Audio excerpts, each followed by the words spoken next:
Allegheny River Boulevard opened 90 years ago and was named a National Register eligible historic district 2 decades ago.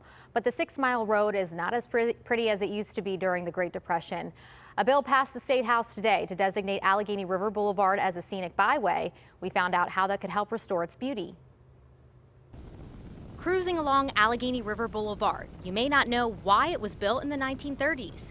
It was designed with observation turnouts to show off the beautiful Allegheny River Valley and get people out of the smoggy, crowded cities. They actually looked at it as a scenic byway, and those stone turnouts were there so that you could pull in, have a picnic lunch, look out at the view.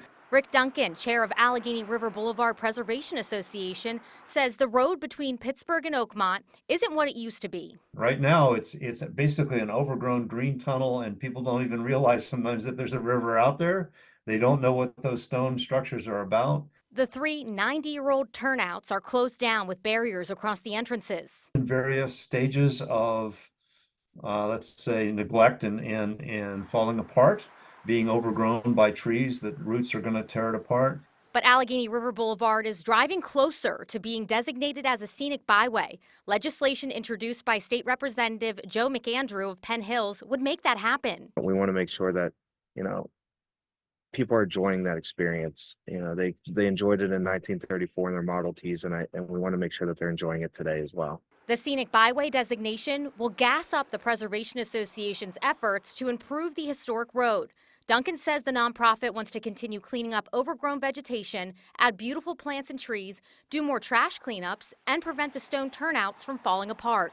This brings in the possibility of funding for that sort of stabilization and rehab, but also improvements to the right-of-way so that you could actually enjoy the view of the river again. While they can't go back in time to make the boulevard look as beautiful as it did during the Great Depression, Duncan is thrilled they're driving in the right direction. And it's possible, maybe one day, not only will we have a trail maybe along there somewhere, but we will also maybe be able to open up the turnouts again. That would be a dream too.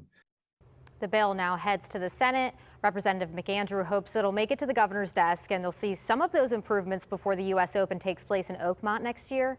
Meanwhile, Duncan says ARBPA is starting its Preservation Management Plan project. They raised $40,000 to hire a professional consultant to identify significant issues and prioritize their future work.